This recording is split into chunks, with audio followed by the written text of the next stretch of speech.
অর্থনীতির গতি ফেরাতে বড় বাজেট দিচ্ছে সরকার, জানিয়েছেন অর্থমন্ত্রী। রফতানি বাড়াতে দেয়া হবে সুযোগ সুবিধা। বাংলাদেশ থেকে জুতা রফতানি করতে চায় বাটা। গ্লোবাল সিইও জানিয়েছেন নীতি এবং কর সুবিধা পেলে বাড়বে বিনিয়োগের পরিধি। বৃষ্টি আর পাহাড়ি ঢলে তলিয়ে গেছে হাওরের ফসল। বুক পানিতে ধান কাটছে কৃষকেরা, বাড়তি মজুরিতেও মিলছে না শ্রমিক।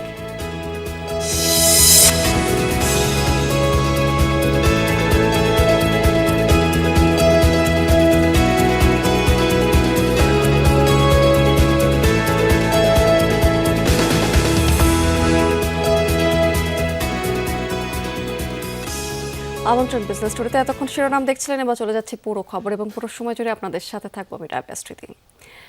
তলানিতে থাকা অর্থনীতির গতি ফেরাতে বড় বিনিয়োগ নিশ্চিত করতে হবে, এজন্য বড় বাজেট দিচ্ছে সরকার। রাজস্ব পরামর্শক সভায় এমন মন্তব্য করেছেন অর্থমন্ত্রী আমির খসরু মাহমুদ চৌধুরী। তিনি আরও জানিয়েছেন, মধ্যপ্রাচ্য ইস্যু আর বর্তমান বাস্তবতায় জ্বালানি খাতে বাড়তি $3 বিলিয়ন খরচ হয়েছে। IMF বিশ্ব ব্যাংকে বলা হয়েছে এমন পরিস্থিতিতে ঘুরে দাঁড়াতে অন্তত 2 বছর সময় দরকার। অর্থমন্ত্রী আরও বলেছেন, ধসে যাওয়া ব্যাংকিং খাত আর শেয়ার বাজার হাতে পেয়েছে বিএনপি সরকার, তবে পরিস্থিতির উন্নয়নে বাধা দূর করতে কাজ ইতিমধ্যেই চলছে। রফতানি বেগবান করতে গার্মেন্টস সহ অন্যান্য সম্ভাবনাময় খাতেও সুযোগ সুবিধা দেওয়া হবে। বাণিজ্যমন্ত্রী খন্দকার আব্দুল মুক্তাদির বলেছেন, জ্বালানির সমস্যা, ব্যাংক ঋণের উচ্চ সুধার ব্যবসার ক্ষেত্রে বড় বাধা। আগামী দিনে সব চ্যালেঞ্জ মোকাবেলায় অর্থনীতিতে প্রাণ আনা খুবই জরুরি। জুয়েলারি শিল্পের মতো বড় খাতকে সাদা অর্থনীতিতে যুক্ত করার কথাও জানিয়েছেন তিনি। সভায় এনবিআর সংস্কারের দাবি তুলেছেন FPCCI। বলা হয়েছে, ব্যবসার খরচ কমাতে রাজস্ব ব্যবস্থাপনায় পুরো অটোমেশন প্রয়োজন। ব্যক্তি শ্রেণীর করমুক্ত আয় সীমা 5 লাখ টাকায় উন্নীত করা দরকার। কর্পোরেট কর ধাপে ধাপে কমিয়ে আনার প্রস্তাব দিয়েছে এই সময় FPCCI।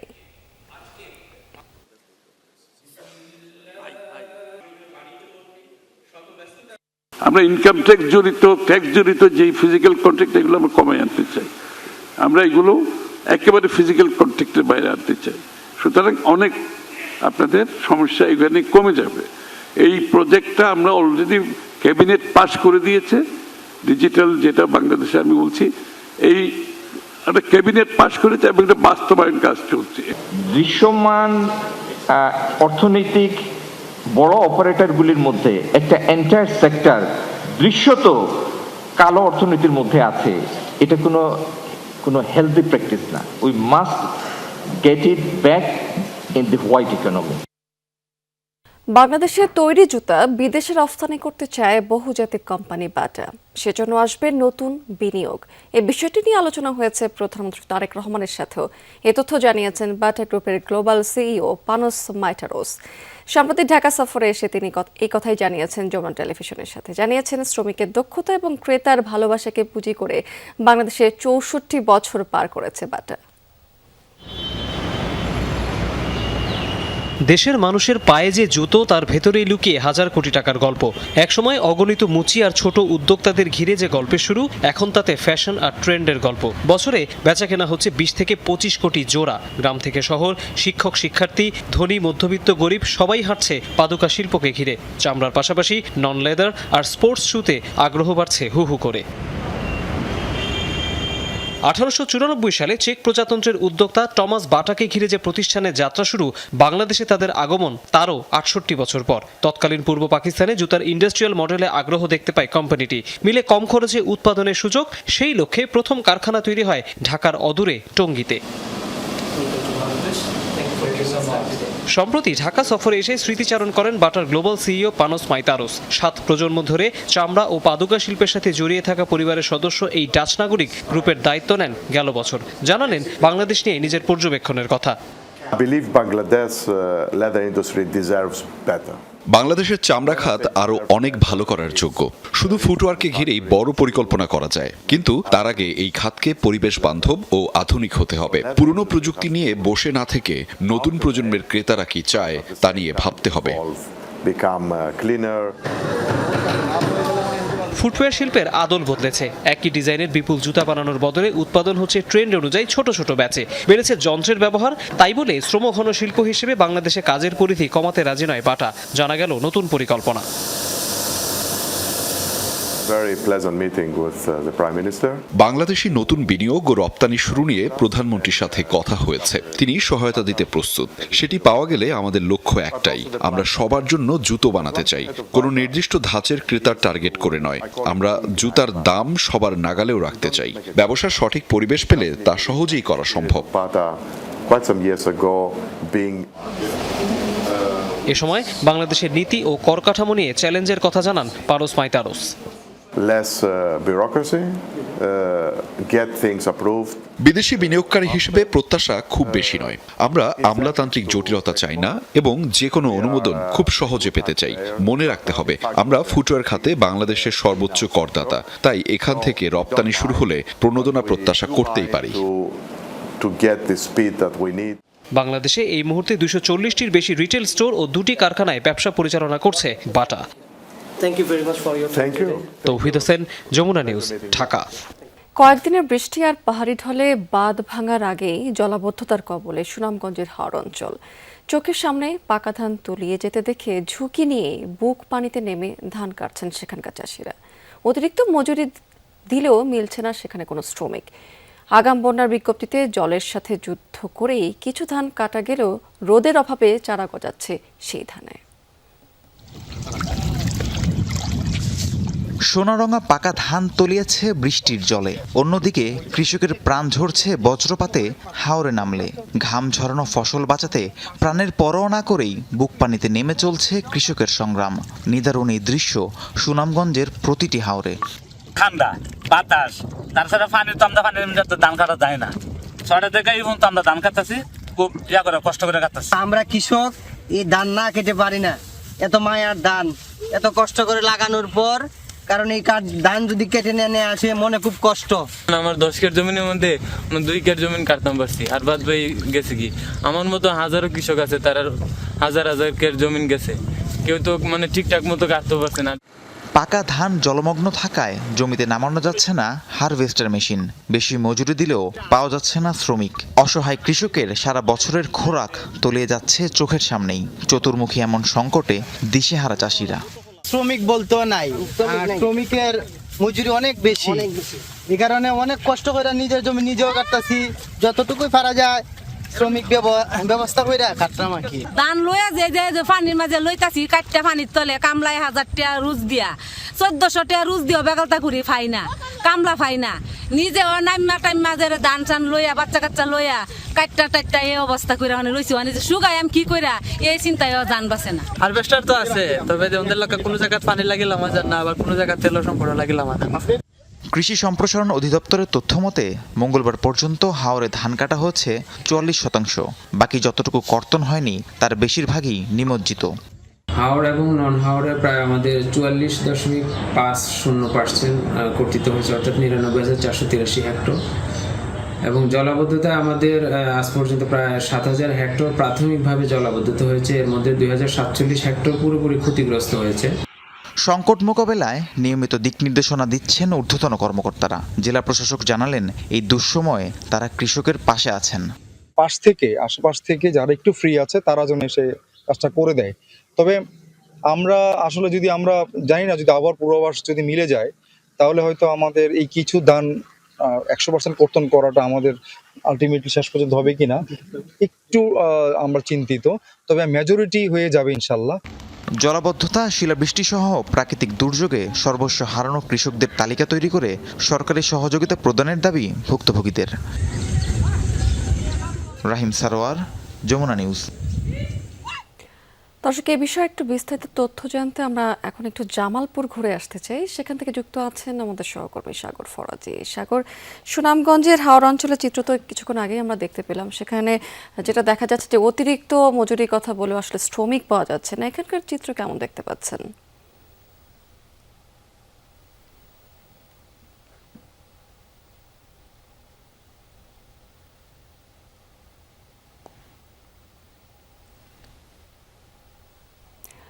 সাগর, আপনি কি আমাকে শুনতে পাচ্ছেন? স্মৃতি, গত এই সপ্তাহ ধরে আর কি কয়েকদিন যাবতে কিন্তু জামালপুরের উপর দিয়ে বেশ কয়েকটি ঝোড়ো হাওয়া চলে গেছে। ঝড়ো হাওয়া চলে গেছে, এখন কিন্তু টানা বৃষ্টি হচ্ছে। বিশেষ করে আমরা দেখেছি এই বৃষ্টিতে কাল নেমে এসেছে এই জামালপুরের যে কৃষক ও সাধারণ মানুষের উপর। আমরা কয়েকটি মাঠ ঘুরে দেখেছি যে এখন যে কৃষকের যে ধান কাটার কিছুদিন পরে সময়, এর মধ্যেই কিন্তু যে টানা বৃষ্টি হওয়ার কারণে কিন্তু কৃষকদের যে ধান সেটা কিন্তু আসলে অর্থাৎ পানির নিচে যাওয়ার অবস্থা। যদি টানা আরো কয়েকদিন বৃষ্টি থাকে তাহলে কিন্তু এই ধানগুলো আসলে পানির নিচে চলে যাবে। এটি হচ্ছে শহরের ঠিক পাশের একটি অঞ্চল। আমি যদি নদী কেন্দ্রিক অঞ্চলের কথা বলি, সেখানে কিন্তু অবস্থা আরো দুর্বিষহ। অর্থাৎ ধানের যে বা অন্যান্য যে ফসল রয়েছে সেই ফসলগুলো কিন্তু নদীর পানি বৃদ্ধির কারণে কিন্তু ডুবে যাওয়ার উপক্রম হয়েছে, বিশেষ করে চর অঞ্চলের গুলো। সেই জায়গা থেকে কৃষকরা তড়িঘড়ি করে কিন্তু ধান বা অন্যান্য ফসল কিন্তু ঘরে তুলে আনছেন।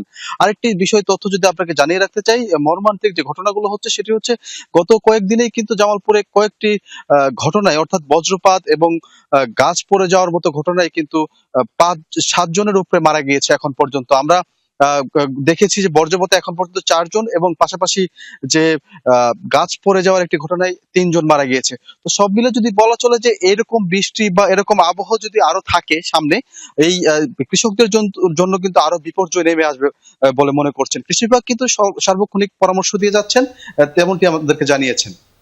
স্মৃতি। সাগর, অনেক ধন্যবাদ আপনাকে। লালমনিরহাটের মোগলহাট স্থলবন্দর একসময় ছিল উত্তরাঞ্চলের বাণিজ্যের প্রাণকেন্দ্র।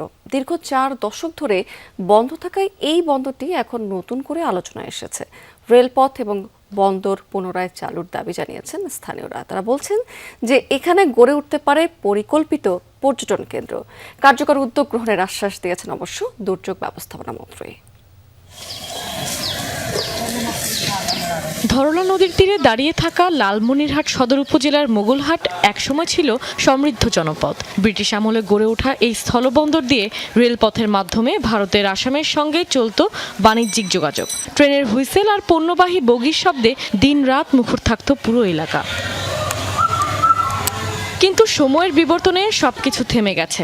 ধরলা নদীর ভয়াবহ ভাঙন ও 1988 সালের প্রলয়ঙ্কারী বন্যায় বন্ধ হয়ে যায় রেল চলাচল। প্রায় 4 দশক ধরে বন্ধ এই বন্দরটি। আর পরিত্যক্ত মোগলহাট রেল স্টেশন এবং রেল লাইনে আশ্রয় নিয়েছেন নদী ভাঙনে সর্বস্ব হারানো ছিন্নমূল মানুষ।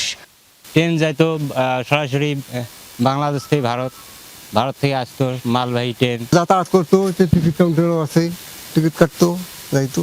এখন কোনো কিছুই নেই। আমার এখানকার লোক করি খেতে পারে না, অনেক কিছু দিন মজুরি দিয়েও মানে ভাত পায় না কাউ। আমরা নদী ভাঙা মানুষ, এল লাইনের উপরে বাড়ি করি আছি। আগত আমরা ছোট ছোট যখন আসলো তখন দেখছি 2 পাশে এল লাইন চলছে, লালমনি ইন্ডিয়া ভারত ইন্ডিয়ান চলছিল। কারণ ওই মালটেন যাওয়া আসা বন্ধ, চেকপোস্ট বন্ধ, কাস্টমার বন্ধ। তবে দীর্ঘ এই হতাশার মাঝেও দেখা যাচ্ছে সম্ভাবনার আলো। বন্দরটি বন্ধ থাকলেও প্রতিদিন এখানে বাড়ছে দর্শনার্থীদের ভিড়। বিকেল হলেই মোগলহাট হয়ে উঠছে জেলার অন্যতম আকর্ষণীয় পর্যটন কেন্দ্র। ধরলা নদীর প্রাকৃতিক সৌন্দর্য, সীমান্তের স্নিগ্ধ পরিবেশ আর ব্রিটিশ আমলের ঐতিহ্যের মিশেলে মোগলহাট হতে পারে অনন্য পর্যটন গন্তব্য। বিভিন্ন স্থান থেকে বহু লোকজন আসে এখানে, একটা সুন্দর একটা পরিবেশ আছে।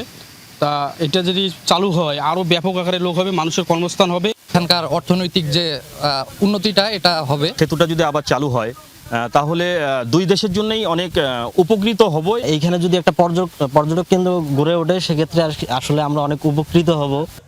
বন্ধ হয়ে যাওয়া এই বন্দরটি পুনরায় চালুর লক্ষ্যে কাজ শুরু করেছেন দুর্যোগ ব্যবস্থাপনা ও ত্রাণ মন্ত্রী আসাদুল হাবিব দুলু।